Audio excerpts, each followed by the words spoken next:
तो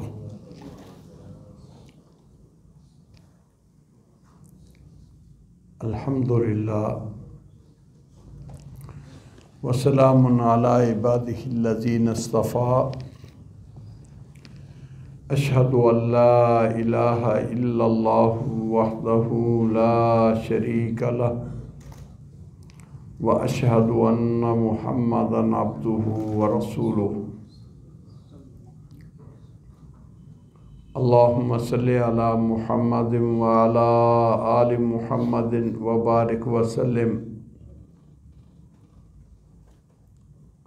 अऊज़ु बिल्लाहि मिनश शैतानिर रजीम। बिस्मिल्लाहिर रहमानिर रहीम। फ़वैलुल लिल मुसल्लीन अल्लज़ीना हुम अन सलातिहिम साहून अल्लज़ीना हुम युराऊन व यमनऊनल माऊन। सदक़ल्लाहुल अज़ीम।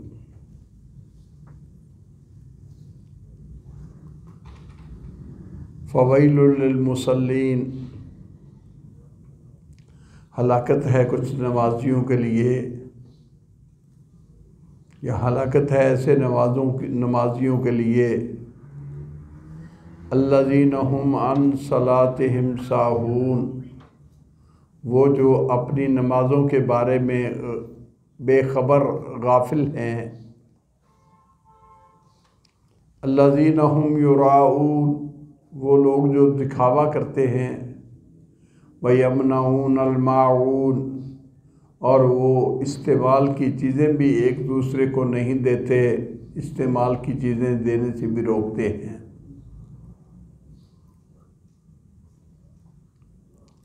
नमाज का मौजू हमारा मुतअद्दिद दिनों से चल रहा है कि वो कौन सी नमाज है जिससे नमाजी को कामयाबी नसीब हो और ज़िल्लत और रुसवाई से बच जाए, और वो नमाज उसके लिए अल्लाह के कुर्ब का ज़रिया बने। ये बात इस जुस्तजू के साथ जारी है कि वो नमाज जो अल्लाह के लिए पढ़ी जाए, पूरी तवज्जो से पढ़ी जाए, ध्यान दिया जाए, और नबी सल्लल्लाहु अलैहि वसल्लम के बतलाए हुए तरीके और सुन्नत के मुताबिक पढ़ी जाए, उसकी ज़ाहिरी शक्ल और हैत भी दुरुस्त हो, और नमाज के अंदर किया जाने वाला अल्लाह का ज़िक्र भी सही और पूरा हो। ऐसी नमाज इंशाअल्लाहुर रहमान वो बंदे के लिए कामयाबी का बायस बनती है।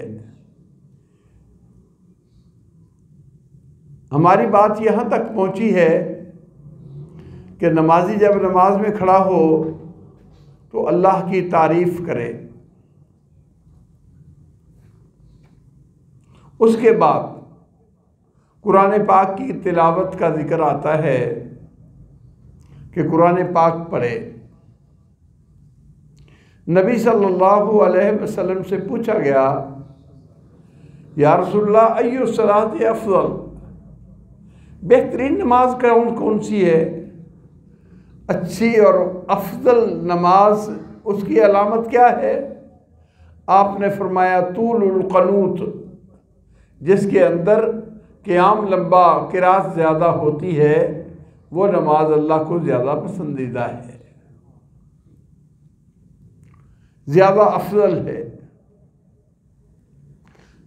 हत्ता के उलमा ने ये इस हदीस से ये लिखा, और आपके इस मामूल से भी कि आप लंबा क़याम करते थे, कि नमाज में क़याम की हालत नमाज की हालतों में सबसे बेहतरीन हालत है। अल्लाह को सबसे ज़्यादा पसंद वो इबादत है जिसमें क़याम लंबा हो। अफ़ज़लुस सलाति तूलुल क़नूती, बेहतरीन नमाज, अफजल नमाज वो है जिसमें कुनूत लंबी हो, यानी क़याम लंबा हो, क़याम में क़िरात तिलावत कुरान मजीद लंबी हो। और उस सहाबी को, जिस सहाबी ने आपके सामने नमाज पढ़ी और 3 दफ़ा पढ़ने के बाद आप हर बार यही फरमाते रहे, इरजे फसल्ले फ़इन्नका लम तुसल्ले, वापस जाओ नमाज पढ़ो, तूने नमाज नहीं पढ़ी। जब अल्लाह के नबी सल्लल्लाहु अलैहि वसल्लम से उसने अर्ज़ की कि या रसूल अल्लाह सल्लल्लाहु अलैहि वसल्लम, जब मैं नमाज पढ़ूँ तो फिर क्या करूँ? तो उसमें बताया गया कि जब आप खड़े हों तो फ़क़रा मा तयस्सरा मिनल कुरान, जो आसान है कुरान से तुझे याद है और मुमकिन है वो कुरान पाक की तिलावत करो। उलमा ने लिखा है कि नमाज में कुरान पाक की तिलावत करना रुकन है, लाजिम है, इसके बगैर नमाज नहीं होती। अलबत्ता किरात के 2 पहलू हैं, एक वो है जिसके बगैर चारा कार ही नहीं, वो तो हर एक को जो पढ़ सकता है उसके लिए पढ़नी लाजम है। और दूसरा पहलू वो है कि वो उससे ऊपर जितनी पढ़े बेहतर, जितना ज़्यादा एहतिमाम करे उतना बेहतर, वगरना वो लाजिम नहीं, मुस्तहब है। जो किरात लाजिम है वो है सूरतुल फातिहा, इसका पढ़ना नमाज में ज़रूरी है। उबादा बिन सामत रज़ी अल्लाह ताला अन्हु, अबू हुरैरा रज़ी अल्लाह ताला अन्हु और सहाबा, उनसे जो टोक ये अंदाज में साबित है, ला सलात लिमन लम यक़रा बिफ़ातिहातिल किताब, जो नमाज में सूरत फातिहा नहीं पढ़ता उसकी नमाज नहीं होती।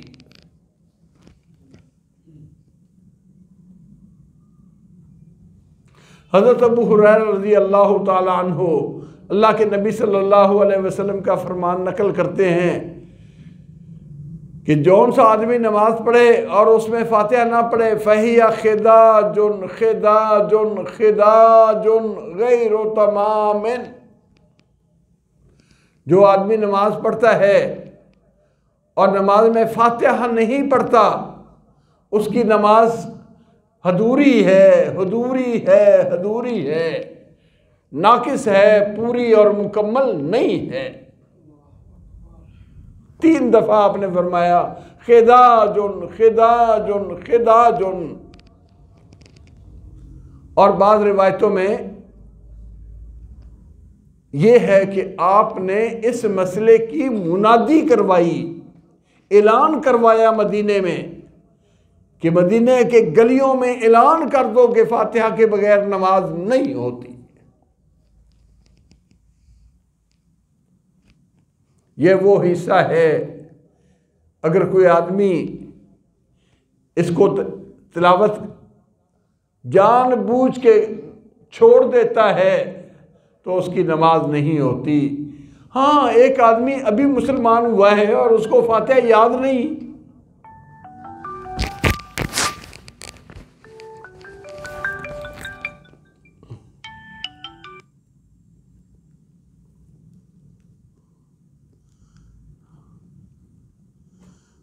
एक आदमी अभी मुसलमान हुआ है और उसे कुरान मजीद का कुछ हिस्सा याद नहीं, तो वो और बात है कि वो मजबूर है। ला युकल्लिफुल्लाहु नफ्सन इल्ला वुसअहा, किसी को अल्लाह ने उसकी ताकत से ज़्यादा मुकल्लफ नहीं ठहराया।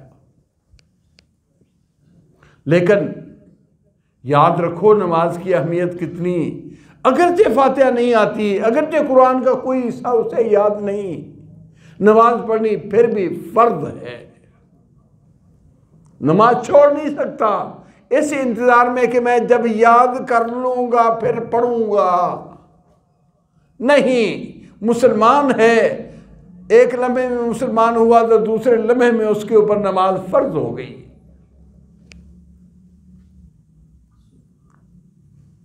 हमारी बदकिस्मती कि आजकल जिस साथी को नमाज में गफलत है उसको तो जी इंशाल्लाह मैं शुरू करना ला जी, बस कौन शुरू करूँगा मैं भी, अब क्या तकलीफ है, अब क्यों नहीं पढ़ते? शुरू करूँगा, कब करूँगा? अगर उससे पहले मौत वाक़ई हो जाए तो क्या खबर। मैंने अर्ज किया है यहाँ तक कि एक आदमी को अभी मुसलमान हुआ है, इतना मौका नहीं मिला कि वो कुरान मजीद का और सूरत फातिहा का याद कर ले, उसको सीख ले, तब भी नमाज उसके ऊपर फर्ज है। हाँ, वो क्या करे? जितना कोई कलमा सीखा है उतना ही सुभान अल्लाह सुभान अल्लाह सुभान अल्लाह, सारी नमाज इस तरह पढ़ ले, अल्हम्दुलिल्लाह अल्हम्दुलिल्लाह अल्हम्दुलिल्लाह अल्हम्दुलिल्लाह। एक आधा कलमा तो तरकीन किया जा सकता है, अल्लाहु अकबर अल्लाहु अकबर अल्लाहु अकबर, अल्लाह का जिक्र करके नमाज पढ़े। 2-3 कलमे इकट्ठे हो गए, सुभान अल्लाह अल्हम्दुलिल्लाह अल्लाहु अकबर, हाँ इन सभी को पढ़े। वो उस वक़्त तक जब तक फातिहा याद नहीं होती, जब फातिहा याद करने का मौका मिल गया और फातिहा याद कर ली, फिर सूरत फातिहा के अलावा नमाज नहीं होगी।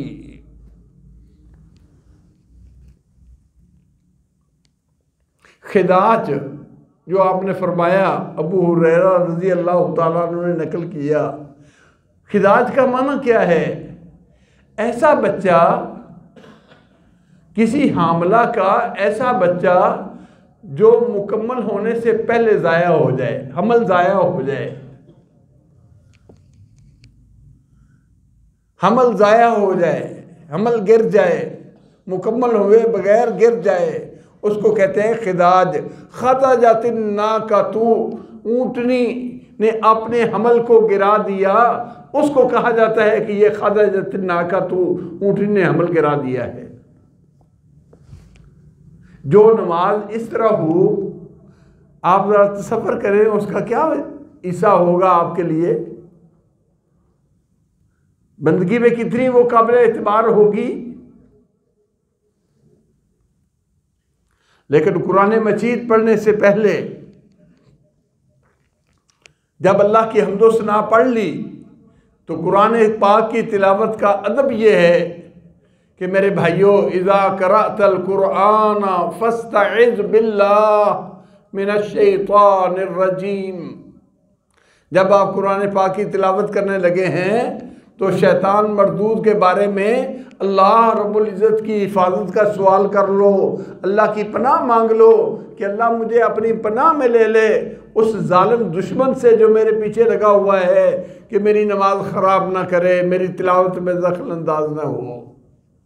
इसलिए जब भी कुरान पाक पढ़ना है, खा नमाजी हो, नमाज के अंदर हो या नमाज के बाहर, आऊज़ु बिल्लाहि मिनश्शैतानिर रजीम। या सैयदा आयशा रज़ी अल्लाह ताला अन्हा बयान करती हैं कि नबी अकरम सल्लल्लाहु अलैहि वसल्लम जब रात की नमाज में खड़े होते तो पढ़ते, आऊज़ु बिल्लाहिस समीइल अलीम मिनश्शैतानिर रजीम मिन हम्दिही व नफ़्ख़िही व नफ़्ख़िही।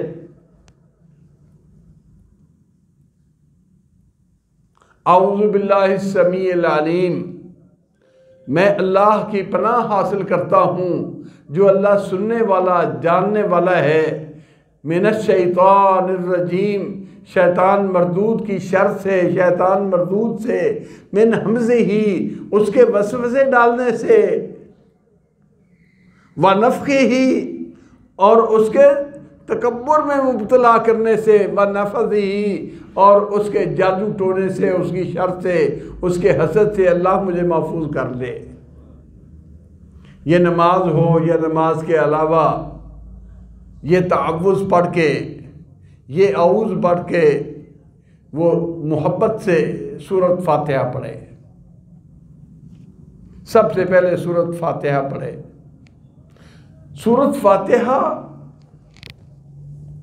तनहा है, अकेला नमाज पढ़ रहा है, फ़र्ज है, नफल है, जनाजा है, सुन्नतें हैं, कोई नमाज है जिसका नाम नमाज है, फातिहा के बगैर काबिल एतबार नहीं। जिसका नमाज का नाम रखा उसके अंदर फातिहा ना हो, वो नमाज कहलाने की हकदार नहीं है। क्योंकि सरकार दो आलम सल्लल्लाहु अलैहि वसल्लम ने फरमा दिया, ला सलाता लिमन लम यक़रा बिहा, जिसने सूरत फातिहा को ना पढ़ा उसकी नमाज नहीं। जिसकी नफी आपने कर दी, फिर कौन है जो कहता है कि ये नमाज है?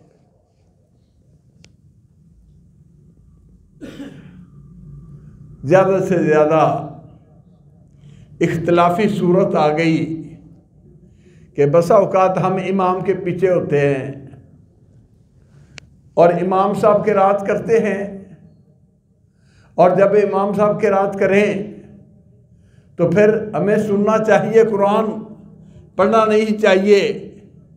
और मेरे भाइयों, आओ इसी सहाबी रसूल से पूछते हैं, हज़रत अबू हुरैरा रज़ी अल्लाह तआला अन्हु इसकी वज़ाहत कैसे करते हैं।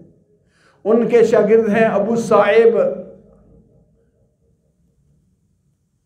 जब उन्होंने अबू हुरैरा रज़ी अल्लाह तआला अन्हु से ये हदीस सुनी कि जो बंदा नमाज पढ़ता है और फातिहा नहीं पढ़ता और वो नमाज खिदाज है,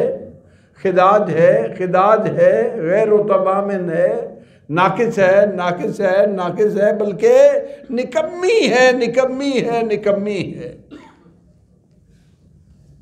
क्यों? जो हमल गिर जाता है वो कभी देखा है चलता फिरता? गिरा हुआ हमल औरत का हो, जानवर का हो, किसी का हो, वो किस एतबार का, क्या वो उसका गोश्त खाया जाएगा या वो कोई नफ़े के लिए होगा, किसी फ़ायदे में शुमार होगा? नहीं, इसीलिए वो नाकाबिल एतबार है। अबू साहिब कहने लगे, ओ अबू हुरैरा रज़ी अल्लाह ताला अन्हु, इन्ना कुन्ना वरा अल इमाम, हम इमाम के पीछे होते हैं।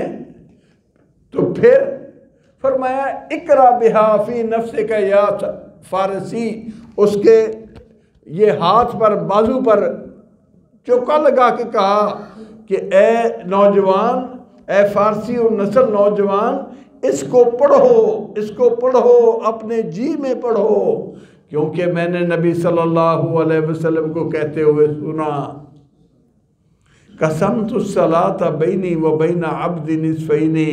रब ताला फरमाते हैं, मैंने बंदे और अपने दरमियान नमाज को आधा आधा तकसीम कर दिया है।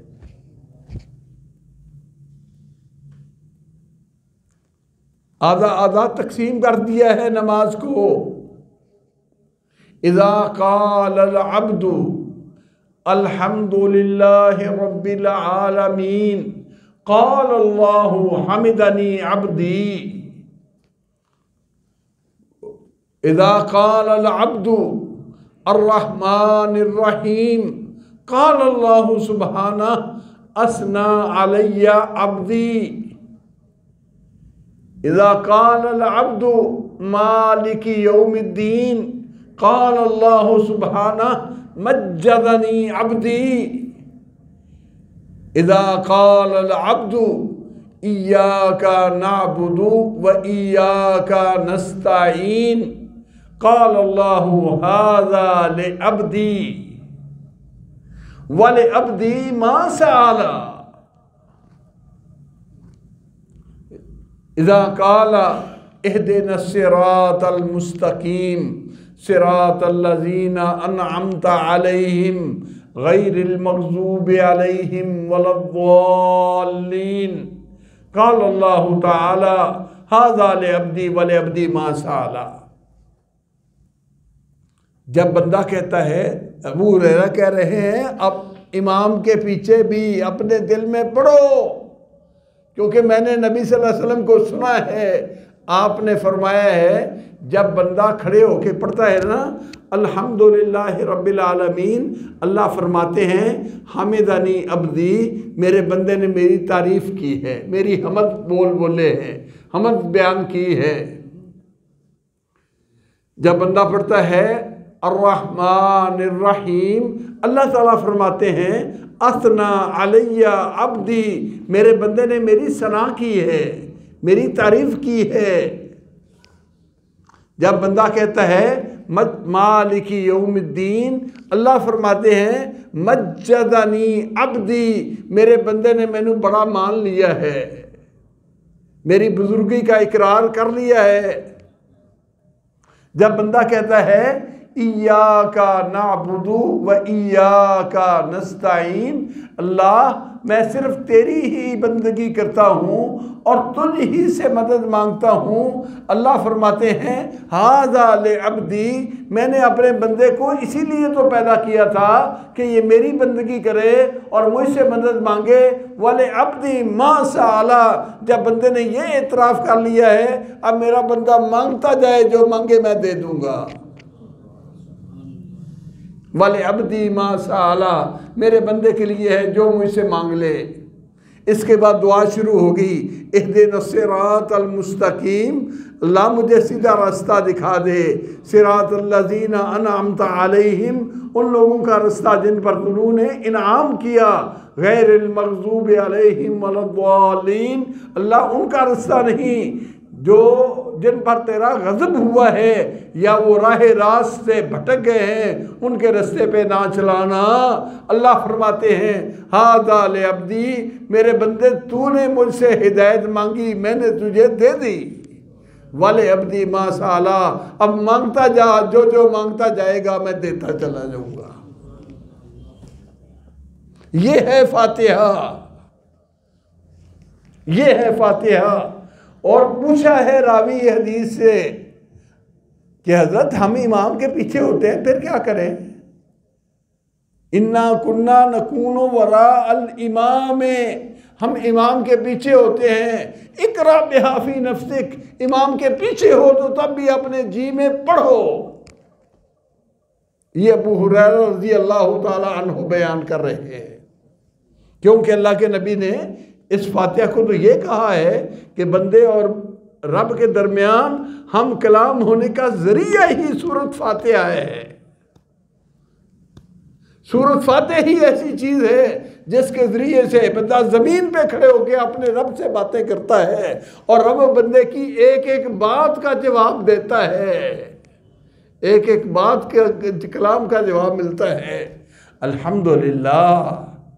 और सुनो मेरे भाइयों, इस हदीस पर गौर करो। इज़ा क़ाल अल अब्दु अल्हम्दुलिल्लाहि रब्बिल आलमीन क़ाल अल्लाहु तआला हमिदनी अब्दी, मेरा बंदा जब कहता है, जब कहता है अल्हम्दुलिल्लाहि रब्बिल आलमीन, सब तारीफ़ें मेरे रब के लिए हैं, रब्बुल आलमीन के लिए हैं, तो अल्लाह फरमाते हैं मेरे बंदे ने मेरी हमद बयान की, मेरे बंदे ने मेरी हमद बयान की। हदीस के लफ्ज़ पर गौर तो करो। इज़ा क़ाल अल अब्दु, जब बंदा कहता है, कहता है, ये नहीं कहा कि जब बंदा सुनता है, जब बंदा सुनता है उस वक़्त नहीं।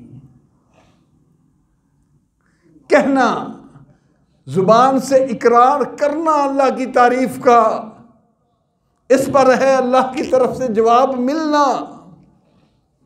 दूसरी हदीस बिहम्दिल्लाह ताला, सही हदीस है, हज़रत उबादा बिन सामित रज़ी अल्लाह ताला अन्हु रिवायत करते हैं, सुनन नसाई के अंदर मौजूद है, सही सनद से मौजूद है। आप सल्लल्लाहु अलैहि वसल्लम ने नमाज पढ़ाई, कुछ साथियों ने आपके साथ साथ किरात की। आप पर नमाज में किरात करना ऐसे जैसे पीछे बातें हो रही हैं, मुश्किल हो जाता है पढ़ने वाले के लिए। मुश्किल हो गई, सलाम फेरा, पूछा मेरे पीछे पढ़ते हो, मेरे पीछे कुछ पढ़ते हो? कहा हाँ जी पढ़ते हैं, जैसे आप पढ़ते हैं हम भी पढ़ते हैं। फरमाया ला तफ़अलू, ऐसा ना करो। इज़ा जहरतु, जब मैं ऊंची पढ़ूं, इल्ला बे उम्मिल कुरान, सिवाय सूरत फातिहा के।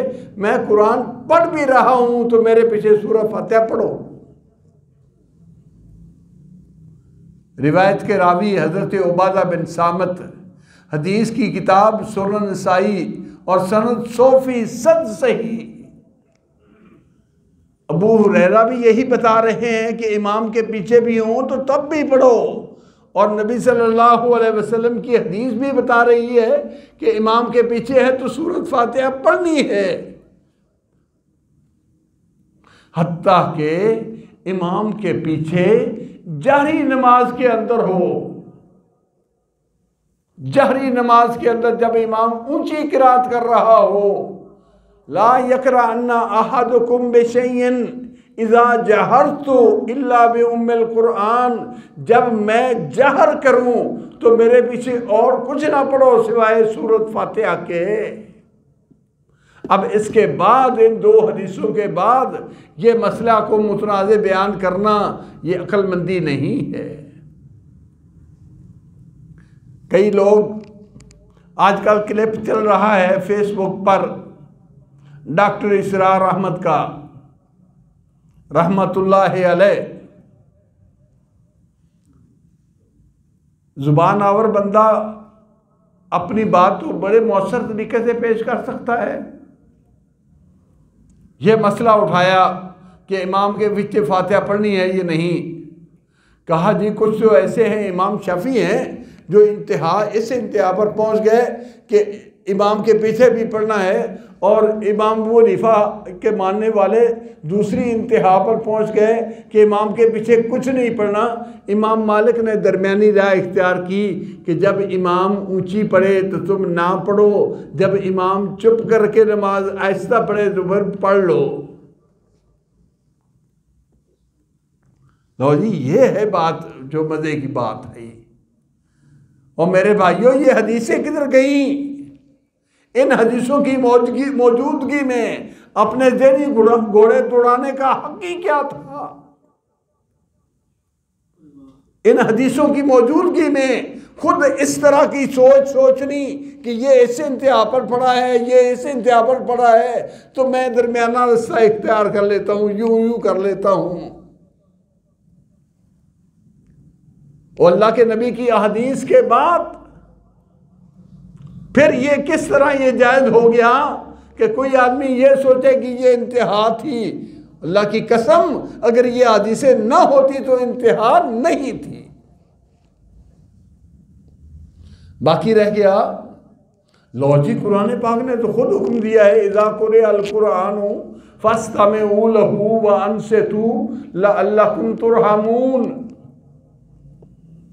सूरा आराफ के आखिरी रुकू की आयत है, इज़ा कुरिअल कुरानु, जब कुरान पढ़ा जाए, फस्तमिऊ लहू, बस उसके लिए उसको सुनो, व अंसितू, और चुप हो जाओ, लअल्लकुम तुरहमून, ताकि तुम्हारे ऊपर रहम किया जाए। लॉजिक कुरान तो खुद कहता है कि ना पढ़ो।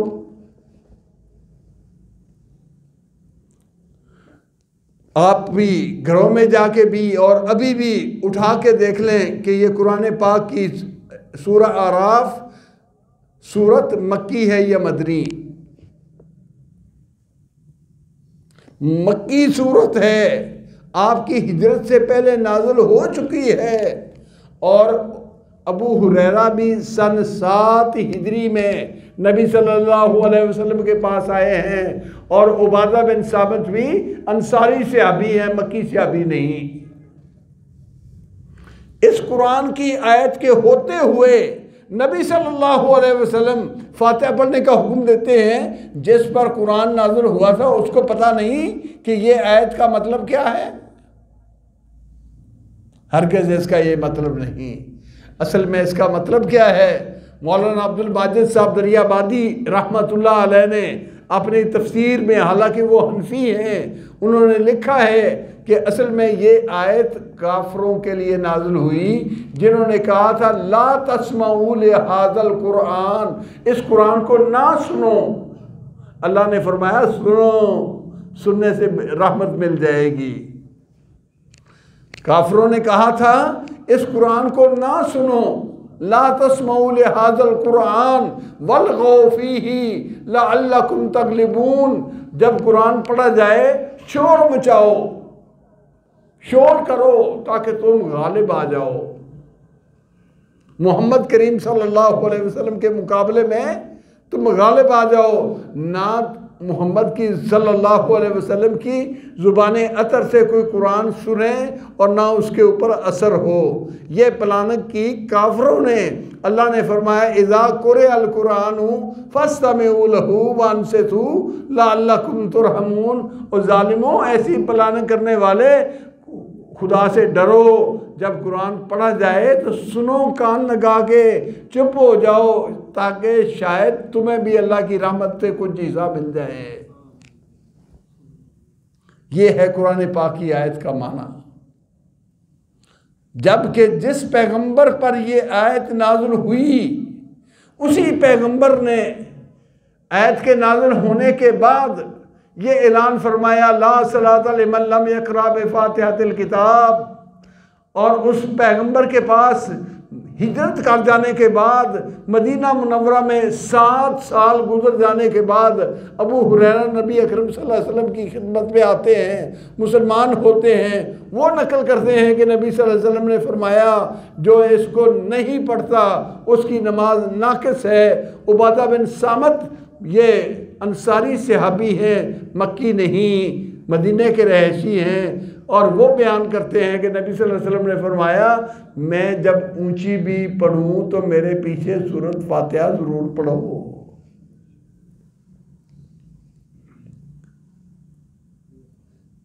और ये 2-3 बातें जिसका मैंने हवाला दिया है इसका मैं जिम्मेदार हूं।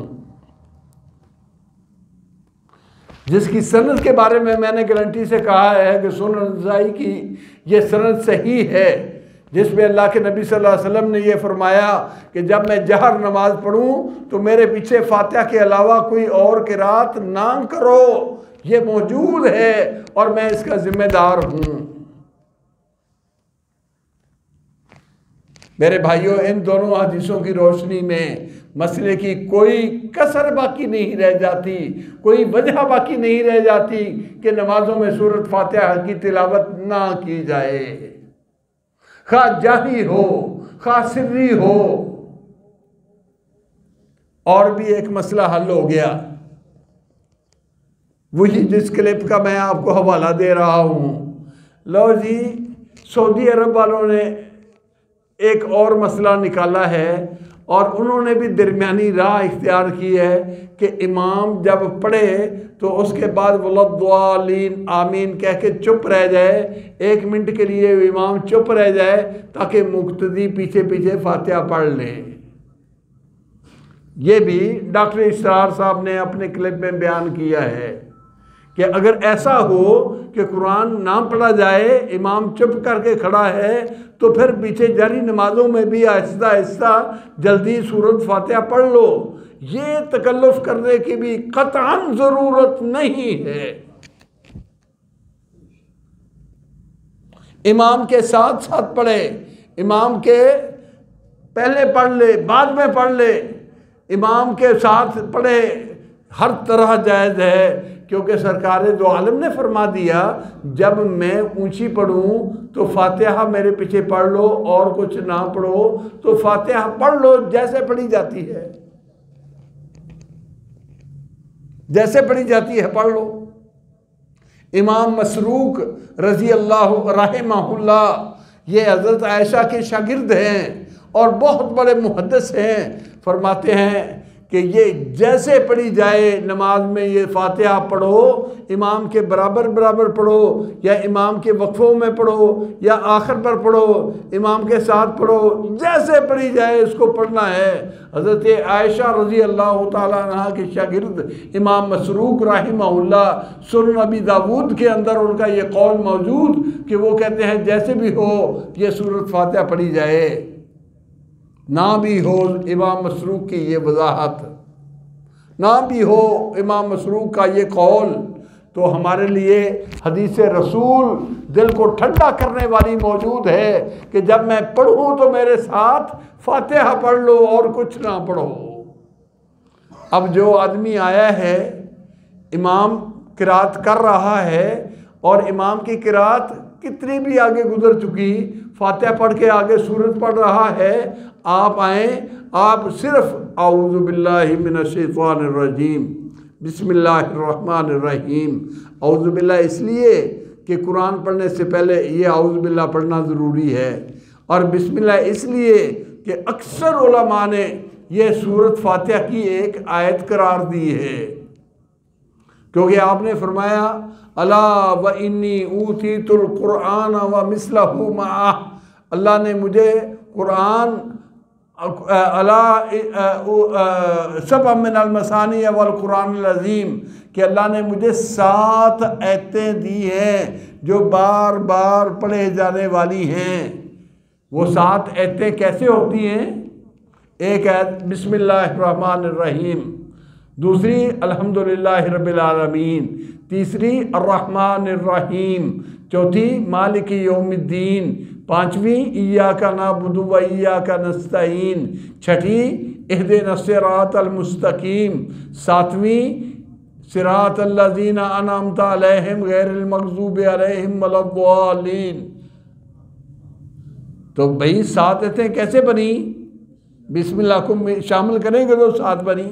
अब जो लोग बिस्मिल्लाह को शामिल नहीं करते, अब उन्होंने क्या किया है, आप देख लें कुरान पाक, इसके अलावा जो और मुसहफ़ पढ़े हैं उनको भी, वो सिरातल लज़ीना अनअमता अलैहिम आयत का निशान नहीं डाला, 5 का हिंसा लिख के उसके ऊपर अदर डाल दिया नंबर 6, गैरिल मग़ज़ूबि अलैहिम वलद्दालीन, और किसी जगह पर ये ऐसा अंदाज इख्तियार नहीं फातिहा के अंदर ये किया है। क्यों भाई? जब कुरान पाक ने बयान कर दिया और नबी सल्लल्लाहु अलैहि वसल्लम ने बयान कर दिया कि फातिहा की 7 आयतें हैं, तो इसलिए बिस्मिल्लाह फातिहा की एक आयत है। अलबत्ता जहाँ अल्लाह के नबी ने ऊंची पढ़ी है ऊंची पढ़ लो, जहाँ आहिस्ता पढ़ी है आहिस्ता पढ़ो, क्योंकि सुन्नत के पीछे हमने चलना है। उसके बाद सूरा फातिहा पढ़ के आमीन कह के चुप हो जाए, कुछ ना पहले पढ़े ना बाद में पढ़े, ये उस वक़्त जब इमाम किरात कर रहा हो, जब इमाम किरात कर रहा हो। अगर इमाम ने अभी किरात शुरू नहीं की, आप सुभानकल्लाह पढ़ लें, नमाज सिर्री है और आपको पता है कि मैं सुभानकल्लाह पढ़ने के साथ अल्हम्दुलिल्लाह पढ़कर अपनी रकत पालूंगा, ऐसे कर ले, क्योंकि जारी नमाजों में मना है इमाम के साथ फातिहा के अलावा कुछ और पढ़ना, सिर्री नमाजों में मना नहीं है। इसलिए सिर्री नमाज है तो सुभानकल्लाह भी पढ़ ले, सूरत फातिहा भी पढ़ ले, और सूरत पढ़ी जाती है तो और भी पढ़ ले। लेकिन अगर जारी किरात है तो जारी किरात जब जार शुरू हो जाए तो सिवाय फातिहा के कुछ और पढ़ना मुक्तदी के लिए जायज़ नहीं, ना सुभानकल्लाह और ना ऊपर वाली सूरत, ना सुभानकल्लाह और ना ऊपर वाली सूरत, क्योंकि आपने क्या फरमाया है, ला यकरा अन्ना अहादुकुम इज़ा जहरतो, हरगिज़ ना कोई पढ़े जब मैं ऊंची करूं, ऊंची तिलावत करूं, इल्ला बि उम्मिल कुरान, सिवाय सूरत फातिहा के। तो अब जितनी आपने इजाज़त दी है उतना करेंगे, और जितनी इजाज़त नहीं है वो काम नहीं करेंगे। मेरे भाइयों, ये है एक मसला सूरत फातिहा का। अल्लाह रब्बुल इज़्ज़त हमें इसकी मोहब्बत भी अता फरमाए, और ये मानी जो मैंने आपके सामने रखे हैं कि अल्लाह रब्बुल इज़्ज़त से हम कलाम ही इसी सूरत के ज़रिए हुआ जा सकता है। दूसरी बात, यही एक चीज़ ऐसी है जिसको अल्लाह ने नमाज कहा है, कसम तुस्सलाता बैनी व बैना अब्दी निस्फ़ैनी, मैंने नमाज को बंदे के और अपने दरमियान निसफ निसफ तकसीम कर लिया। नमाज का आधा हिस्सा जिसमें मेरी तारीफ़ के बोल बोले जाते हैं और आधा हिस्सा जिसमें बंदा अपने लिए दुआ मांगता है, ये है नमाज, ये है नमाज। और जिसका नाम ही अल्लाह ने नमाज रखा, जिसका नाम ही रसूलुल्लाह सल्लल्लाहु अलैहि वसल्लम ने नमाज रखा, अगर नमाज के अंदर वही नहीं तो नमाज कैसे है?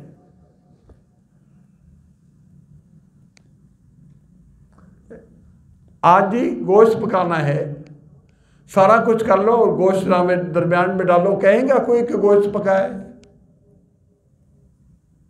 दाल पकाओ भाई, ठीक है, उसमें नमक मिर्चें हल्दी सब मसाला जात डालेंगे, प्याज डालेंगे, टमाटर डालेंगे, सब कुछ करेंगे। अगर दाल ना डाली हो, दाल उसके अंदर मौजूद ना हो, कोई अक्लमंद कहेगा कि इसके ये दाल पकी है? दाल ना हो, सारा सामान हो, दाल ना हो तो उसको कोई आदमी दाल कहने के लिए तैयार नहीं। जिसको अल्लाह के नबी ने नमाज कहा है, आपने सारा कुछ कर लिया, अगर वही नहीं जिसका नाम नमाज है तो नमाज कैसे है?